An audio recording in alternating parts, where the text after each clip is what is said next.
Welcome back, everybody. Good afternoon. We are almost to the end of the week. Let's see who all is in here and came to support little monkey Vaughn in bringing him home. Thailand, thank you for being a new member. Lisa, hello. Just Me, hello. Deb, Shannon, there's Dr. Clark. Kane, two Boston moms. Misty Doo, Muffin Top, how are you, sweetheart? Preschool Granny. Hope everyone's having a great afternoon. Welcome back, Sonia. Welcome back, Uli Girl. Hello. There's Big T. There's Pat. Hope everyone's doing good. So, as you know, Michael Vaughn has been missing over 8 months. He was abducted July 27th of 2021. We're going to go back through an old interview, just part of it, and we're going to talk about an event that his family had last weekend. We're going to talk about new legislation going on in Idaho and an update from Fruitland Police. So without further ado, I'm going to bring his mother up right now, and we're all going to give a warm welcome to Brandi Neal. Hi, Brandi. Hello. How's it going, my friend? Besides the obvious. Yeah. Fighting a cold, but, chasing a 2-year-old around. I could hear that earlier. So everyone is in here, and they're like, we're here for you, Brandi. We're here for you. We're here for Tyler. Most importantly, we're here for Monkey. Yes. We're here for Monkey. Obvious questions people have is, how are you holding it together? Day by day.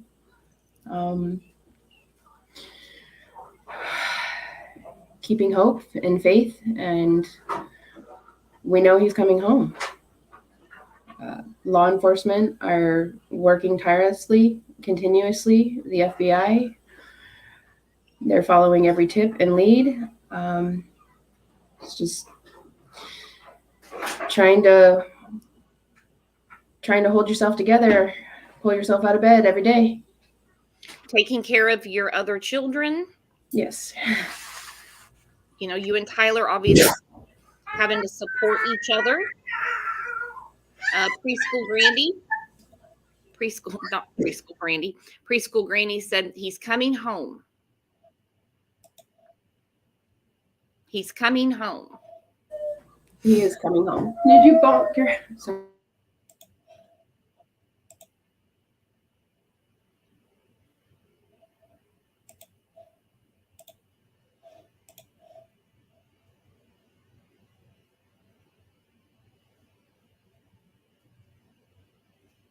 You can sit down with mommy. She bonked her head. Sorry. Oh, poor baby. Poor baby. She has got so much energy. She sure does. No, I guys an earlier clip, and I was talking to Brandi about this. Brandi, if you look at the screen, do you remember this day? Part of it. I remember almost passing out. I remember throwing up afterwards, almost on the sergeant from the Idaho State Police. I kind of ran past him. I'm sure everybody in the police department heard me throwing up. Daddy. Yes, that's Daddy. Hi, Daddy. Your daddy's on TV. Yeah.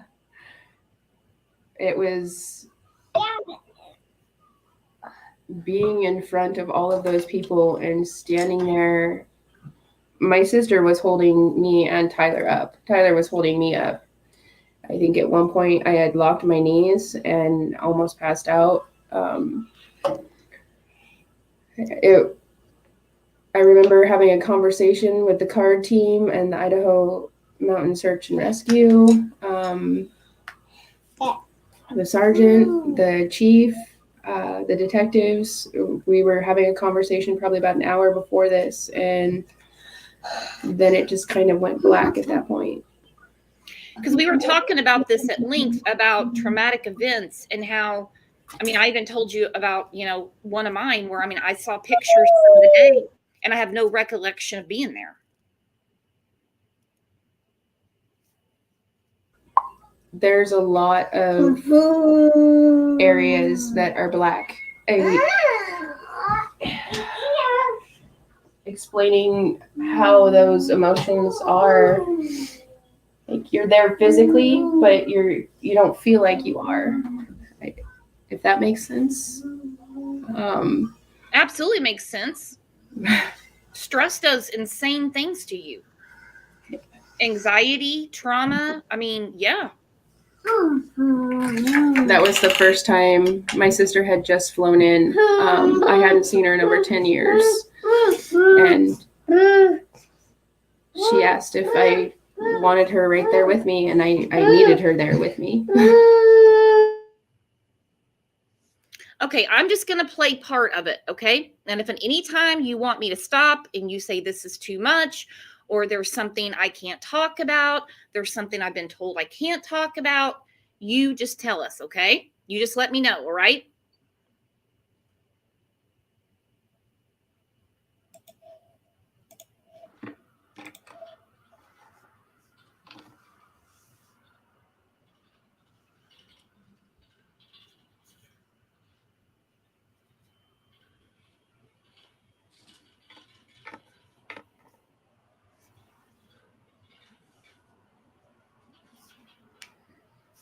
Okay, good afternoon, everyone. My name is J.D. Huff, and I'm the Chief of Police for the City of Fruitland. And I just want to start out by saying thank you for attending today. This is this thing is monumental, and it's super important that we have you guys here helping us out, getting some words out here today. So I want to start this off by introducing some of my counterparts here, some of my partners that are helping me with this. I'll start out with Special Agent Brian Sullivan with the Federal Bureau of Investigation, Captain Matt Sly with the Idaho State Police. I've got Chief John Plaza with the Payette Police Department, Brian Marinelli with the Idaho Mountain Search and Rescue Team, and I've got the family of Michael Joseph Vaughn here, Brandi and Tyler and Brandi's sister here today with us.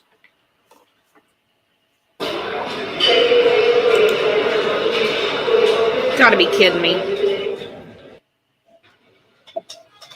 Will that be debit or credit? Both. What do you mean? So I'm going to read my press release to you, and then I'll stand by for a few questions for you once we complete this, okay? Today, the Fruitland Police Department, in conjunction with the state police, multiple Treasure Valley law enforcement agencies, and the Federal Bureau of Investigation, we continue to search for missing and endangered 5-year-old Michael Joseph Vaughn, MJ to his family and friends. Michael was last seen near his residence on Southwest 9th Street in Fruitland at approximately 6:30 p.m. on July 27th, 2021. Operations to date include the methodical search of the area near Michael's residence, which included 2 irrigation runoff ditches, which were drained by the Fruitland Public Works Department in an extensive search and rescue effort, including the use of canines, aerial, and marine and land support. Idaho Fish and Game officers are continuing to search the river by boat, 4 to 5 miles downriver and back up, and in the sloughs of the Snake River as well. The Fruitland Police Department will continue to organize search and rescue operations with resources provided by the Idaho Mountain Search and Rescue Team, the Fruitland Fire Department, and the National Center for Missing and Exploited Children, and others. We've received a tremendous amount of support from the Fruitland community and will continue to call upon them, but as needed. We're continuing to seek the public's assistance to identify individuals who are in the area of Southwest 8th, Southwest 9th, and Cornwall Way in Fruitland. Okay, I'm going to pause it right there. That's probably all we're going to hear of this, Brandi. So we were talking about this earlier. They really need anybody that was on 8th and 9th Street, July 27th, in the evening to tell them. Yes. They need to come forward. Even if you don't think it's important, or you were just driving through the neighborhood, or you were just stopping by, there is so much data they're going through, and it would greatly assist in helping find Michael and where all of these people were headed. So if anybody was in the area on July 27th, around that time that Michael went missing, we need you to come forward. We need you to say, yes, I was driving, or yes, I was walking, or I was, out playing with my kids in the yard. We need your help. The police need your help, and the FBI need your help. If you were in this area, please come forward. So they mentioned early on the FBI. You spoke about the card unit. The FBI is still very actively involved, correct? Correct. There has been an FBI agent here for months now, a special agent that was brought in specifically for missing child cases. And he has been here working with the Fruitland Police Department and Idaho State Police and our local FBI continuously. So it's really, really important to understand that they are doing everything in their power to bring Michael home. Have you spoken to any of your neighbors since that night? A few, yes. You want to eat healthy and feel your best. What hell's going on in the background? Okay. Just wondering, because they did see Michael outside. I just wondered if they have been keeping in contact with you, like asking what's going on, any additional information that they can give to, especially, that there's a special agent that is there. He's been stationed there to help find Monkey. We see each other in passing and stuff, and there are certain neighbors, yes, we do speak with. But this is traumatic for everyone, even the people that saw Michael last. So it's hard to talk about, especially when you're being investigated by the FBI and the state and the Fruitland Police Department. So, why are we going to continue to interrogate them? And yes, we want to know all of the answers, but that's what law enforcement is for, in my honest opinion. Oh, that's exactly what they're for. They will get all the answers. Now, I want to back up a little bit. You're not being investigated. Yes, we have been. No, you were. And they cleared all that up. I just want to make sure people don't, we're not talking about in July. We're not talking about today.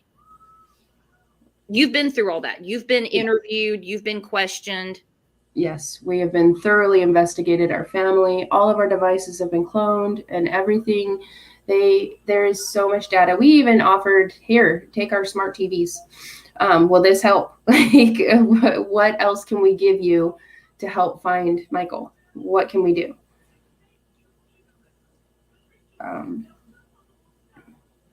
We've gone through thorough handprinting, DNA, all of us, all of the family, all of our immediate family that lives in the home. The only one that didn't get fingerprinted is because the baby.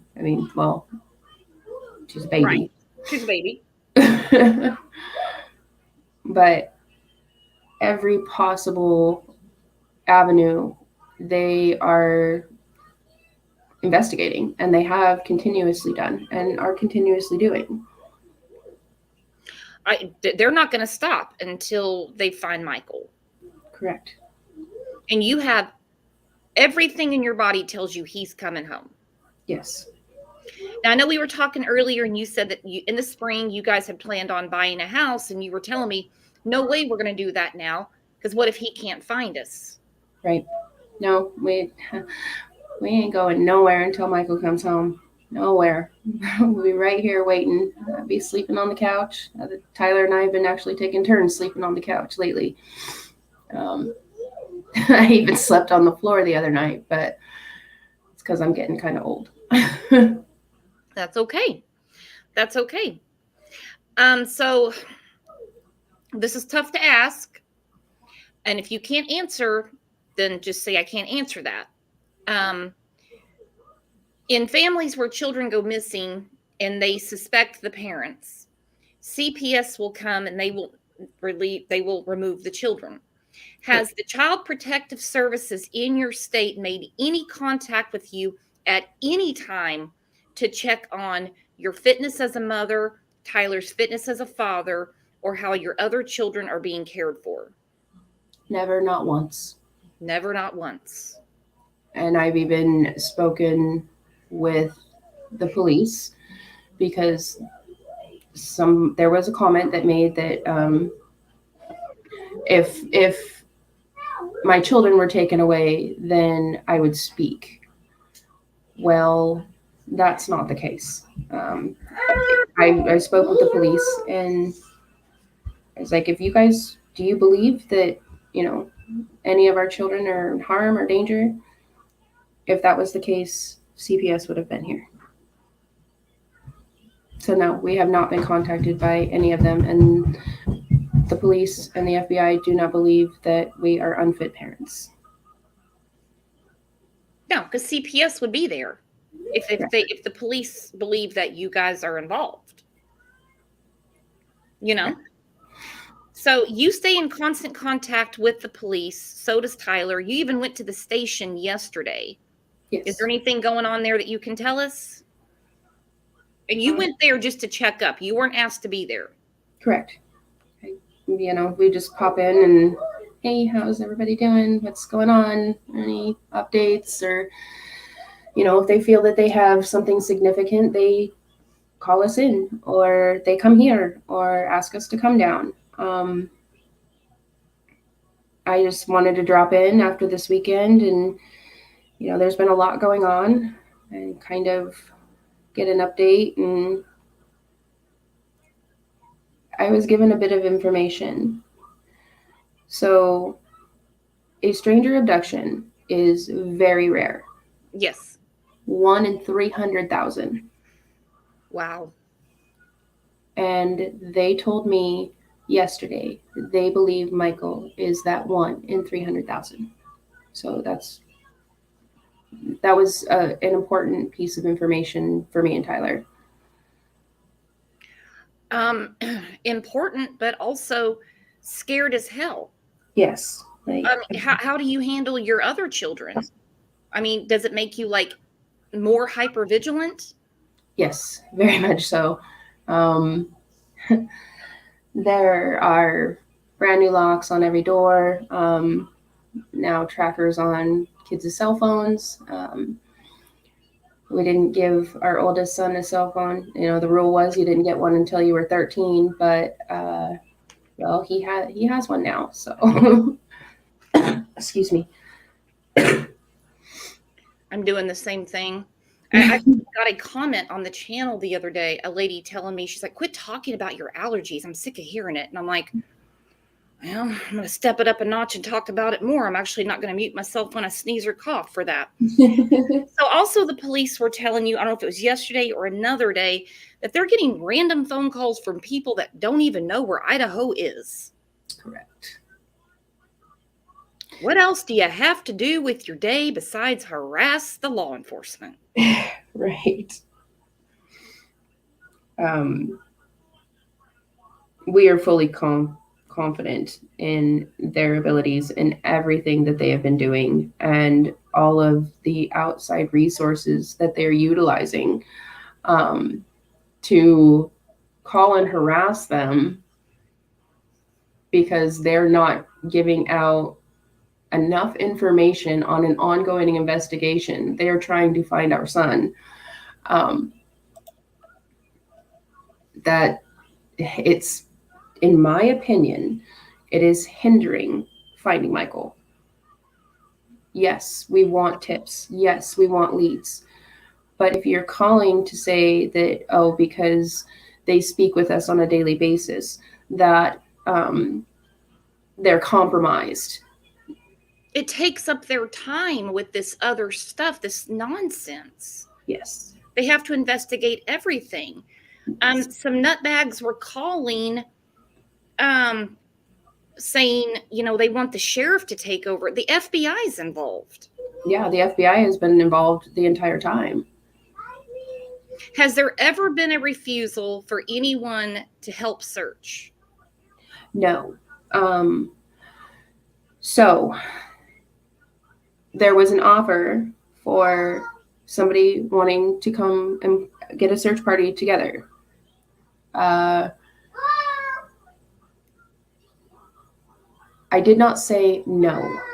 And the reason I said I don't want to waste people's time is because everything in the area has been thoroughly searched by investigators, by professionals, by dogs, by everything.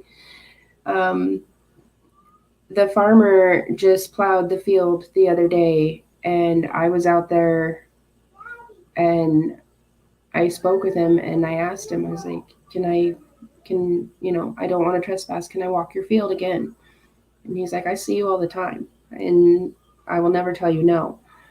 But sweetie, please know. I look, and I have not seen a single sign of him. He's not here. And also, Fruitland Police said everything has been searched. They gave an update the other day, the same, yes. Right? Yes. So you're not just talking out your ass. You're going off of what law enforcement's telling you. You're not guiding the ship. You're taking their guidance. Correct. And as far as the FBI agent, this is somebody that was flown in from California. This isn't just some regular dude at the office. Yeah.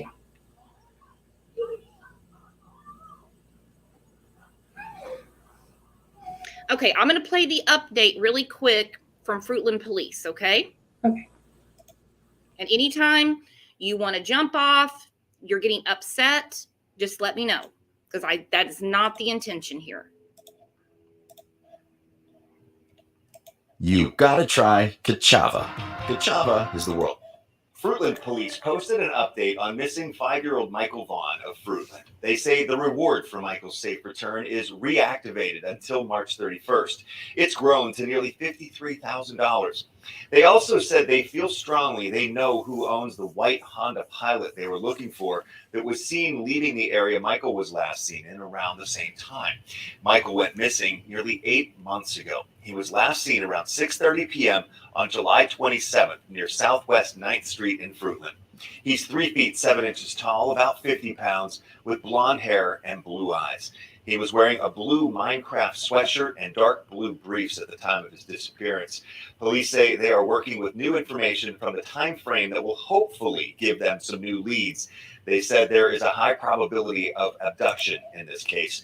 Police said they're still looking for more information on that white Honda Pilot, as well as any... Okay, I'm going to stop it right there.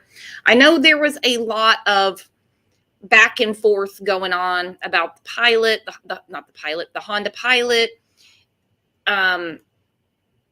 They're still investigating that.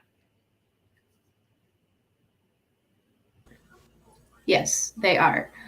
So what I was told is that at the time when I had made my comments that it had been established, whether or not cleared or anything like that, I was told that they believed that they had established the Honda Pilot. So yes, they are still investigating it. Yes, they are still looking into that. Okay. Have you thought at any time of getting a private investigator, and does your local law enforcement work with private investigators? Because most don't. I know where I live, they don't.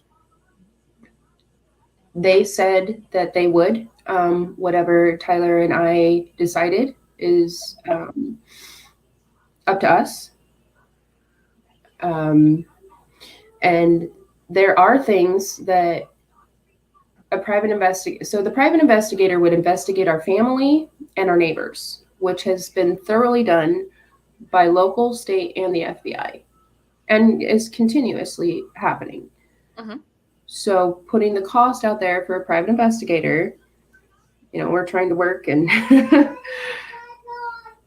Right, but I mean, they can't get warrants or anything like that. They can't get cell records. They can't Correct. get the CCTV and all the things that the FBI and law enforcement's getting. Correct. They are more than welcome to more eyes. That is what we were told. I'm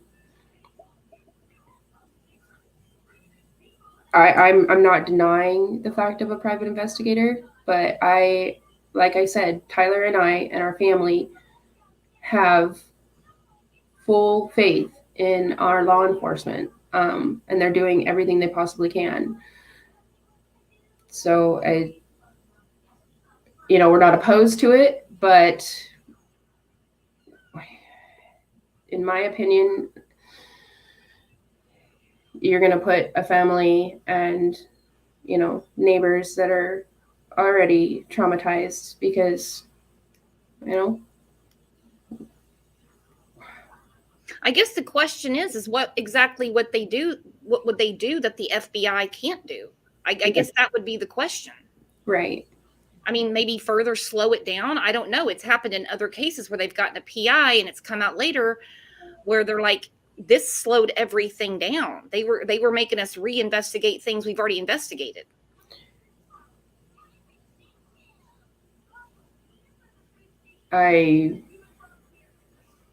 It's on the table. I will say that. It's not being denied.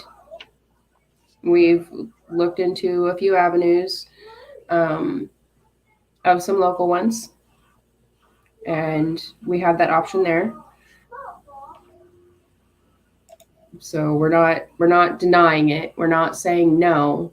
We're just trying to be logical about all of it. And I guess, doing what they're telling you. Yeah. Did they warn you about social media? Did they warn you? Yes. To watch it?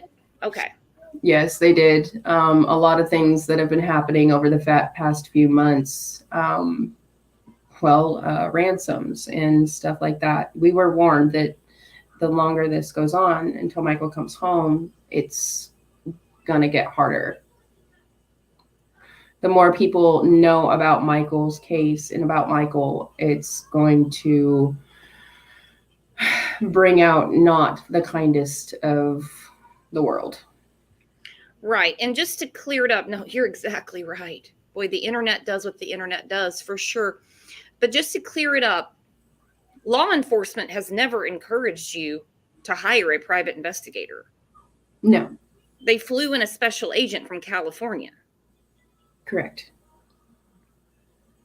Yeah, they're okay. So last weekend, I believe it was last weekend, you had a big event to bring advocacy for Michael. We did. It was the first time we have been away from home other than to work. We knew where the kids were all. They were all safe. We went to Boise and there was an event there. It's Tree Fort. It's kind of a music festival and there's lots of vendors, but we did Saturday and Sunday, which is Kid Fort. And the Kyron Harmon Foundation came from Portland, and I'm just putting some pictures up of it right now. Tyler and I, Grandpa, Tyler's sister, brother-in-law, we were all there to talk about Michael, and we also, gave out bracelets and flyers and cards and pictures of Michael. And then we also, the Kyron Harmon Foundation, this is a great tool for parents. Heaven forbid anything ever happens to your child.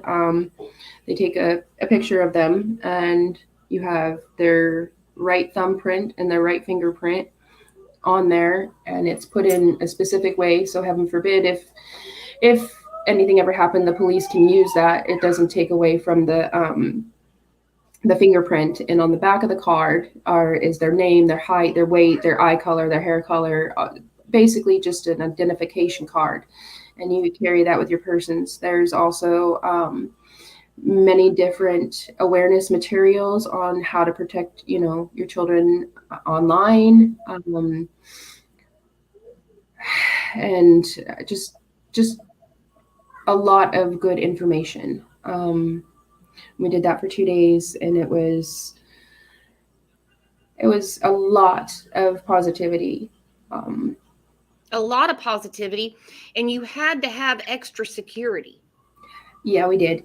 Kira and Ben, sorry, the older two wanted to go, but because of a lot of the online bullying and things that have been happening, I didn't want them to be subjected to any more of what they're already being subjected to. And they were completely understanding to it. They've talked about different ways that they're going to help advocate for their brother. So. And you mentioned before, we really didn't go into depth about it. Of course, I mean, a lot of weirdos out there that think that they're entitled to the case file. They don't know what's really going on behind the scenes. Our buddy Navalis is in here. Thank you, Navalis. Hello, Navalis. I'm going to drop the link in case Navalis wants to come up and say hi.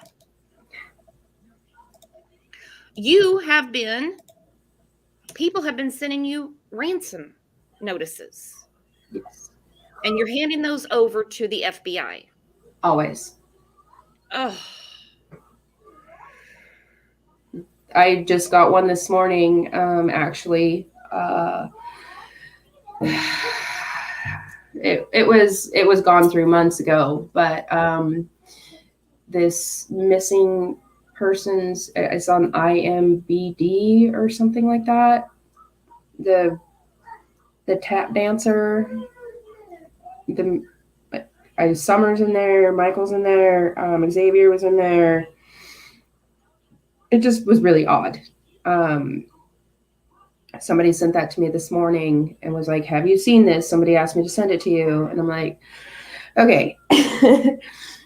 As much as I want to see everything, some of this stuff, it's so damn hard to see. And when I did actually first come across that, when somebody sent it to me months ago, I was at the police station in a heartbeat. And I was like, what is this? What is going on?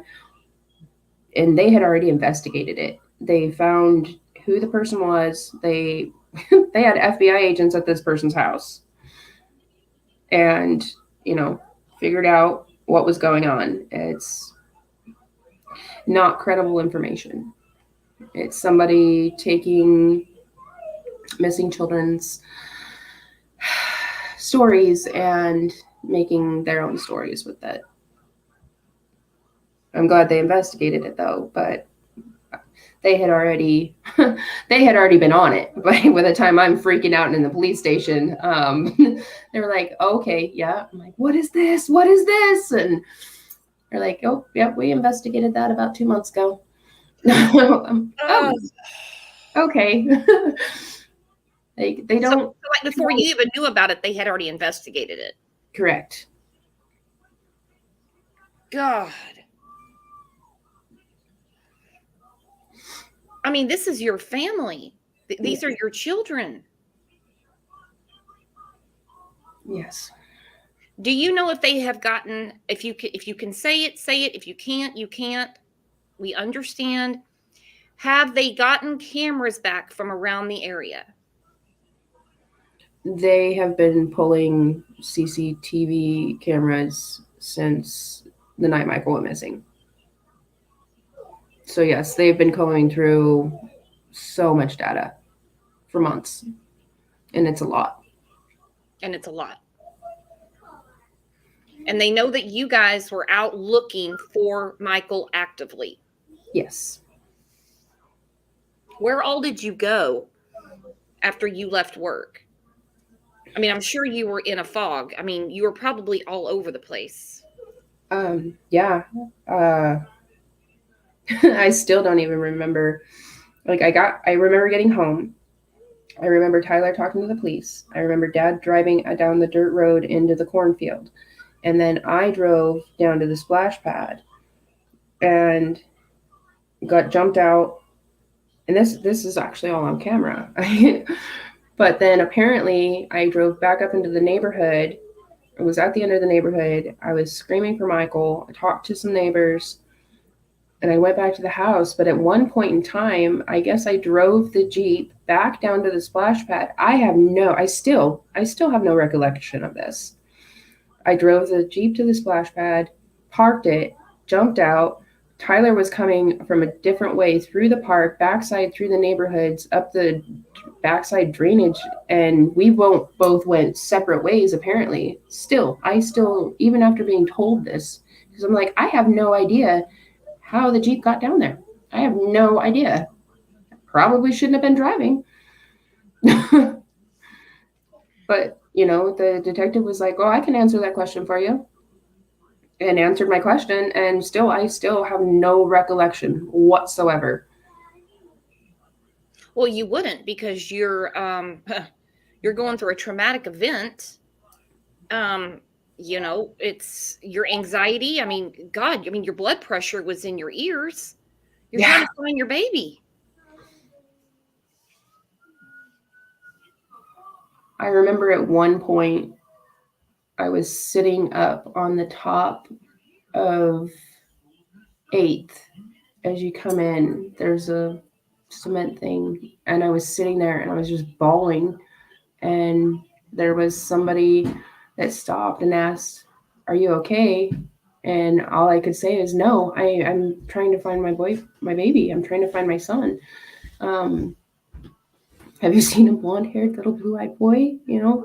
Wearing a blue shirt, black boxer briefs, and his face just dropped. And I think there's a point after that. I don't remember how I got back to the house. I know that there's a few friends that were out searching and community members that walked with me and talked with me, but I don't remember much of any of it. You wouldn't. It's the worst day of your life.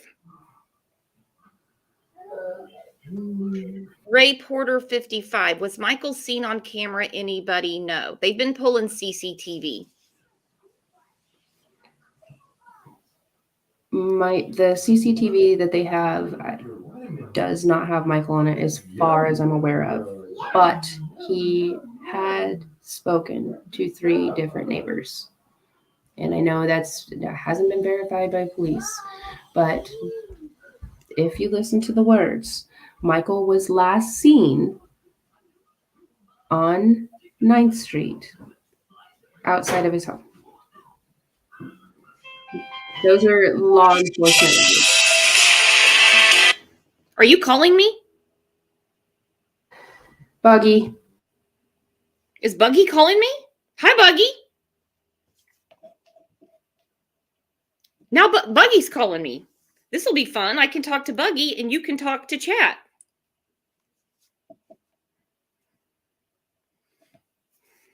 But no, chat's right. It's like seeing through a fog. You're going through all this, and it's like you're physically there, but it's like your mind is someone else. I remember actually the FBI had us all, this was a few days later, separate and try to write down everything from that day. And there was actually one point where I got to, all I could write was everything went black. It's bits and pieces, pulling bits and pieces together. And still to this day, there's a really, really good explanation that the detective gave me. And it's resonated quite well with Tyler and I, because take a jigsaw puzzle, put it in the box, shake it all up, and then throw it on the table. You have some pieces that are upright. You have some pieces that are covered. You have some pieces that are face down. You are never going to be able to put that whole puzzle together because of the trauma that you went through and you continue to go through. You're never, ever going to be able to put every single one of those pieces together. No. And it, as hard as we try, and we continue to try, but that's fact. That's fact. And you can't solve the case, but they can, and they will. Right. They will.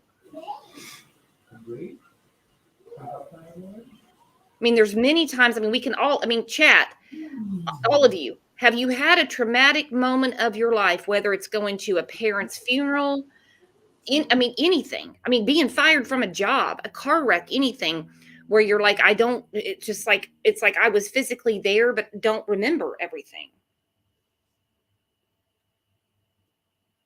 I know I have.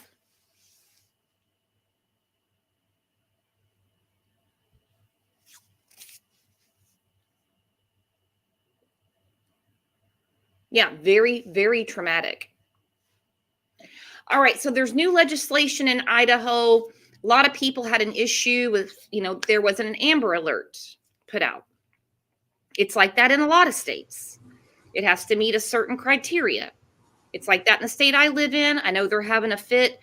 I think it's in Florida that Amber Alerts have to meet a certain criteria. But you have new legislation coming down the pike now, right, Brandi? Yes, actually, it passed both houses. It's not necessarily the Amber Alert reform, but it also, what it'll do, because there is no other alert, like a silver alert. There is the code red, but it doesn't go out statewide, and it doesn't assist surrounding states in helping find a missing person. It doesn't give that information out. Uh-huh. Granted, the NCIC, that alert for Michael did go out right away, and that goes out to all law enforcement, but that doesn't go out to citizens. That doesn't go out to community members. So this law that's being passed will help future missing people, endangered people, and it will help get the information around to surrounding states and to easily put that information back and forth to each other. And with this, will give us a stepping stone for the Amber Alert reform in the state of Idaho. Absolutely. I'm going to play the clip right now. I think it should be the same way all across the board, every state, so there's not this confusion. Well, this child got an Amber Alert in this state, and that child wandered off in the woods and was found 12 hours later. But in this state, it's been, 6 months and there's no Amber Alert. There must be something up. They don't understand. It's different in every state. The confusion's got to end. But you're getting it done in Idaho. My hat off to you. This is huge work. Because when I say it takes an act of Congress, it takes an act of Congress to get stuff done. It truly does. And I'm surprised they got it done this fast. When we were talking about it, I was like, man, I hope she didn't get her hopes up. I really hope she doesn't. And I started calling around. I'm like, oh my God, they're voting on it. They're voting on it. Well, this was due to Abby Lee, Senator Curry. They proposed it. They got it pushed through. But this gives us the stepping stone to get the Amber Alert reform worked on in the state of Idaho. And yes, it should be equal all across the board, but each state adapts to the federal criteria. Unfortunately, it is suggested criteria, but that needs to change. And that's the next step. And it looks like you're in the right direction. I'll play this clip real quick. You and Tyler were interviewed on the news. You guys have been having to, he picks you up some days and you pick him up some days.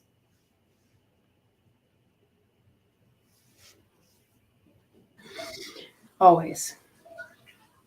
Good evening. Thanks for joining us for the news at 10. Michael Vaughn's disappearance could lead to better alerts for other missing Idahoans. The Fruitland boy was last seen 8 months ago. On its way to the governor's desk, a proposed bill creates an endangered missing person alert to notify people in Idaho and nearby states about a missing person.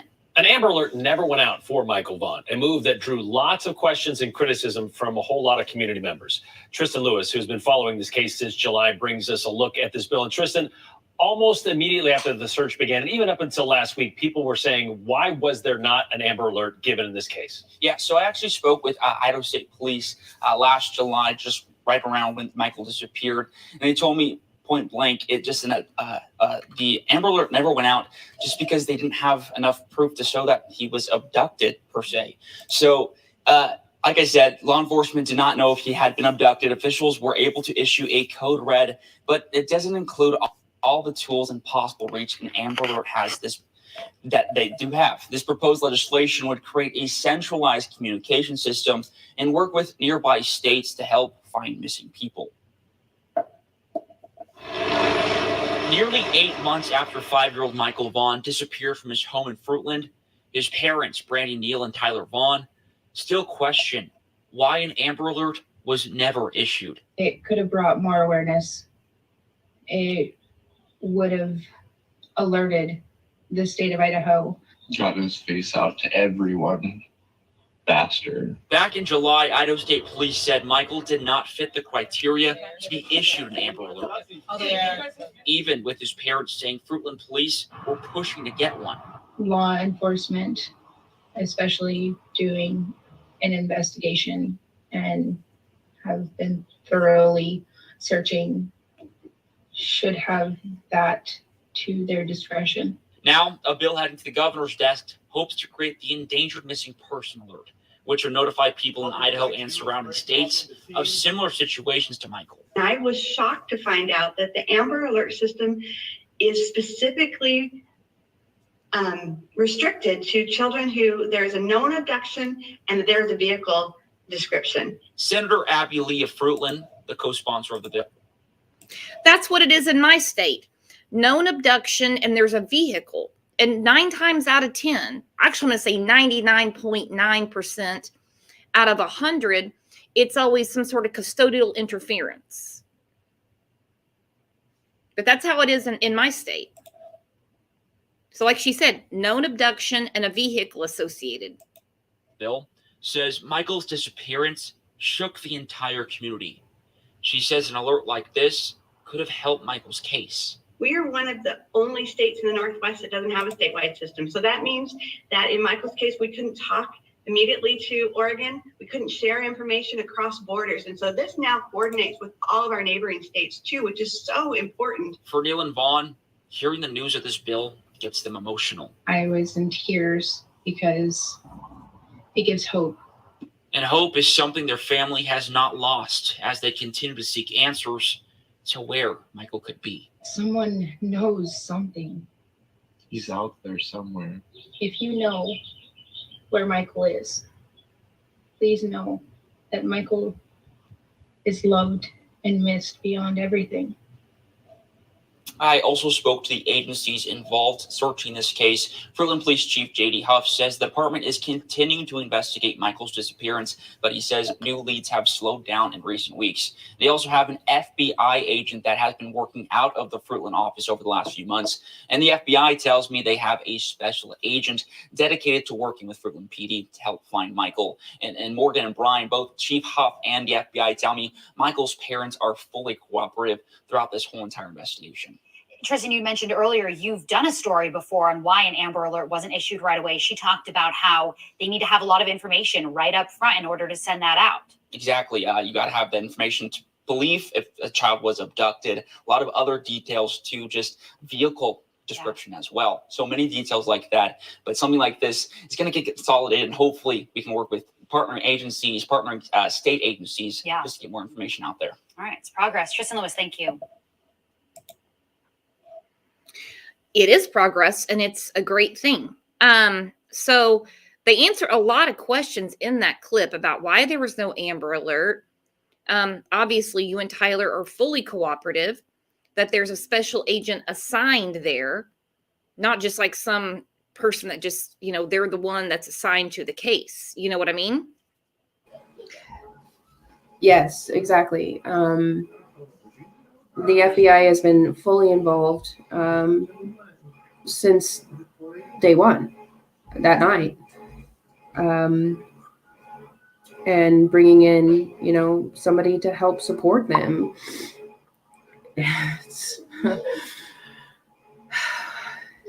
It's important. Vicky has a question. Brandi, what can people like us do to help? Share his picture. Talk about him. Put up pictures everywhere you can.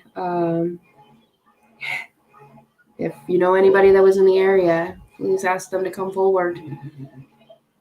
We just want Michael home, and we want everybody to know, if you see him, exactly where he belongs.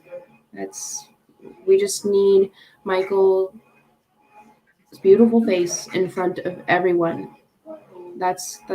We need help bringing our baby home. I know you buy stuff for him all the time, and Tyler does. Where are you keeping all the stuff that you're buying for him?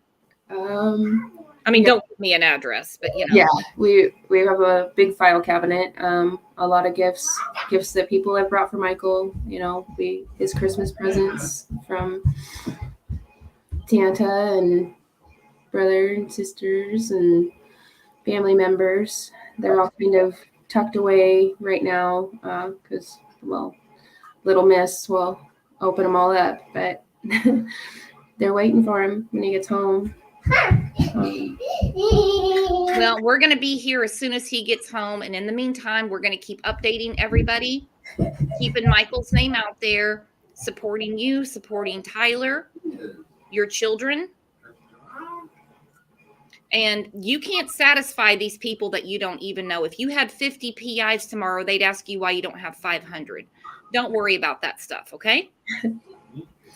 You just keep hanging in there with that agent from the FBI, Fruitland Police, and people that support you.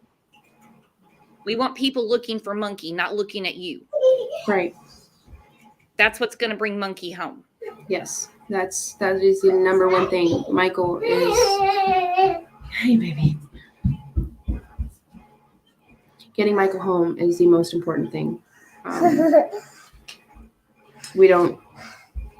The focus does not need to be on Tyler, myself, or the rest of our children. We're taking care of our family. We're holding it together, and we have to stay strong for when Michael gets home. And when he gets home, we'll be whole again. You'll be whole again. You will. It will happen. It will happen. He will be home. In the meantime, if you need anything, you know how to get a hold of me. This community supports you, supports Tyler. Of course, little Buggy, who couldn't? I put Buggy on TV every night. That should be your spokesman. Oh, she would talk for hours. I guarantee it. You would. You can't get her off the phone. I'm telling you. Sorry, she called you. Well, as promised, I told you I'm going to keep this under an hour. We'll chat again whenever you're ready. Okay? Yep. Always going to keep Michael's name out there. Michael Vaughn, Monkey. Yep. Michael Joseph Vaughn. The police are definitely going to get this solved. They're going to find out what's going on. In the meantime, we're going to keep exposure going for Monkey. Yes. All right, Brandi. What we need. Thank you so much for having me. I know Tyler wanted to be here, but he had to work this morning, and we're gonna do the switcheroo. So I'm headed to work. Yeah, I know you've got to get to work, and I promise you guys, doesn't matter the time of day when you guys want to get together and come on anytime. Thank you so much. And we all support you. Thank you all, everybody, for your support and keeping Michael's beautiful face out there. We're going to find him. He's coming home. We're going to bring him home. Everyone here is sending you strength and love, Brandi. Thank you, everyone. Bring Monkey home, guys. Bring Monkey home. Bring Monkey home. All right, I'll talk to you in a second, okay? Okay. Hey, guys, thanks for being here to support Brandi, Tyler, the children, and most importantly, Monkey, to bring him back home. To bring him back home. They want their son back. They want their son back. That's all they want. And that's what we want for them. That's what we're here to do. So thank you for being the best chat on YouTube, the best community on YouTube, for supporting Brandi, supporting Tyler, supporting the kids, most importantly, supporting Michael. So I'm going to close this down. I think I don't win. Sorry, I'm getting choked up. Just give me a second. It's very hard to imagine what they're going through, you know? It's a hell that no parent should ever have to deal with. I will see you guys tomorrow morning at 9 a.m., okay? In the meantime, keep the family in your prayers and keep sharing Monkey's pictures. I will see you tomorrow morning. Bye-bye.